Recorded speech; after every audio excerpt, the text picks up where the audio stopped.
Syllabus जो भी change हुआ है और कोई चैप्टर आप पढ़ चुके हो वो रिवर्ट तो हो नहीं सकता। तो और पेपर जो कह रहे हैं कि मुश्किल आएगा टफ आएगा, ऐसा कुछ नहीं होता। मुश्किल और टफ पेपर कभी नहीं बनता। मेरी बात समझने की कोशिश करो थोड़ा सा। तुम अगर देखोगे कि कंपेयर करोगे दरअसल 2022 का पेपर और 23 का पेपर और 16-17 जब पेपर टफ आता था उसका पेपर कंपेयर करोगे तो हमेशा तुम्हें 60 to 65% क्वेश्चन, अगर मैं अभी 45 नहीं टोटल 50 क्वेश्चन पूछे जाते हैं जिसमें से 5 ऑप्शन भी होता है आपके पास, तो उसमें से 25 क्वेश्चन आपका एक लाइन कैलकुलेशन का होगा। 1 लाइन कैलकुलेशन सिंगल फॉर्मूला 110% इसका होगा। ठीक है, हाँ या ना? चाहे किसी भी साल का पेपर हो, वो 2016 का पेपर हो, 18 का पेपर हो, 14 का पेपर हो, 22 का पेपर हो, 23 का पेपर हो, क्या ये तो रहने वाला है? इसको कोई बदल सकता है तो बता दे। हाय कोई एनटीए और ये क्या हुआ भाई, एनटीए या फिर एमएनसी या सीएनसी या टीएनसी जो इसको बदल दे। 25 क्वेश्चन एक सिंगल, क्योंकि कर ही नहीं सकते ना भाई, टाइम लिमिट है। आपको 180 मिनट में 20 मिनट 25 मिनट वैसे भी सारे ओएमआर डिटेल फिल करने में मैं हटा दूं तो बचेंगे आपके 150 मिनट। 150 मिनट में आपको 200 क्वेश्चन पढ़ने हैं। 150 मिनट में आपको 200 क्वेश्चन पढ़ने हैं और 200 क्वेश्चन में से आपको 180 सवाल करने हैं। भाई अगर आप ऑप्शन दे रहे हो तो ऑप्शन का नुकसान भी तो है। क्या नुकसान है साहब ऑप्शन का? ऑप्शन का यह नुकसान है कि हमें करने 45 है लेकिन क्वेश्चन तो पढ़ना पड़ेगा ना। क्वेश्चन पढ़ने में 30-40 सेकंड लग जाता है। क्वेश्चन पढ़ने में 30-40 सेकंड लग जाता है। तो भाई 150 मिनट में 200 क्वेश्चन पढ़ने हैं, उसमें से 180 सवाल करने हैं। इफेक्टिवली अगर मैं बोलूं तो 40 सेकंड का भी सिर्फ समय मिलेगा आपको।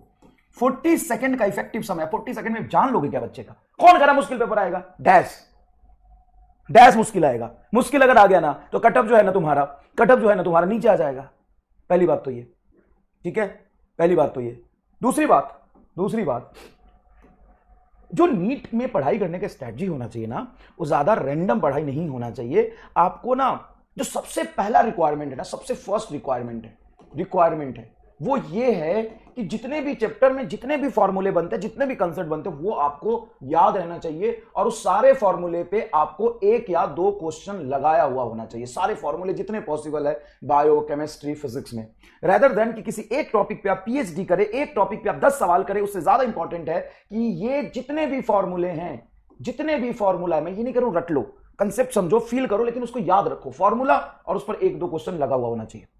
अरे आपका किया हुआ है तो पहला रिक्वायरमेंट बेटा यही है, पहला रिक्वायरमेंट यही है। तो एक लाइन कैलकुलेशन के आपके 25 सवाल आएंगे, वो कर लो बस। उसके बाद 15 जो होंगे क्वेश्चन वो भी सिंगल फॉर्मूला पर होगा, लेकिन इसका लैंग्वेज थोड़ा सा टफ होगा। लैंग्वेज थोड़ा घुमा देगा, यूनिट में बदल देगा, लैंग्वेज में बाई और टू का स्पेलिंग डिफरेंस कर देगा। इस तरीके से कुछ डिफरेंस करके, इस तरीके से कुछ अलग अलग तिकरम भिरा के क्वेश्चन को मुश्किल करने की कोशिश करेगा, लैंग्वेज से मुश्किल करने की कोशिश करेगा। कैलकुलेशन थोड़ा सा यूनिट में सेंटीमीटर मीटर लगा देगा और कुछ नहीं करेगा 15 क्वेश्चन ये। बाकी के 5 क्वेश्चन से ही पेपर इजी और टफ डिफाइन होता है। ये तो अलग है, ये तो स्कैम हुआ हमारे साथ। हाँ, अब एक बेवकूफ इंसान कहां घूम रहा है, ये स्कैम है तेरे साथ। पेपर टफ आ जाएगा, पेपर मुश्किल आ जाएगा, पेपर ये हो जाएगा। भाई इसको कोई बदल के दिखा दे तो मैं मान जाऊं, तो 25 और 15 40, बचा कितना? सिर्फ 10 क्वेश्चन और बचा, जिसमें से हमारे पास ऑप्शन भी होगा लास्ट में। हाँ अब सुन, उस 5 या 10 क्वेश्चन को तू इंक्लूड कर ले, उसको मैं बहुत टफ कर दूंगा। Language, question wise, calculation wise, multi formula लगा दूंगा, पेपर टफ। और उसको मैं आसान कर दूंगा तो पेपर इजी। आज तक 50 साल के पेपर निकाल के देख ले क्या होता है, बता। इसको स्कैम ही तो कहते हैं।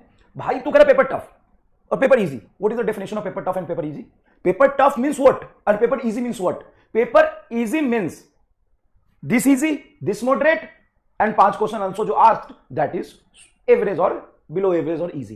What is paper tough? Paper tough means this is easy, this is moderate, and remaining 5 question is tough. Oh my God. True toughness and true easiness. This is the difference between toughness and easiness. Easiness means easy, moderate, and remaining 5 or 10 is below average or easy. Then paper is easy. Tough means this is easy, this is medium, or remaining 5 is tough. This is tough. अब साला 5 question के लिए हम मरे पड़े हैं। अरे पढ़ ले मेरे भाई। नो, पेपर टफ आ जाएगा तो हम कैसे करेंगे? No, this is wrong. If paper can ask tough then what should be D? No no no no no no.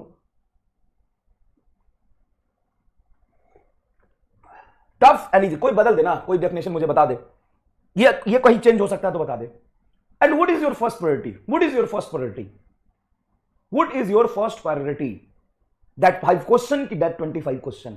ये तो हो नहीं रहा तेरे से।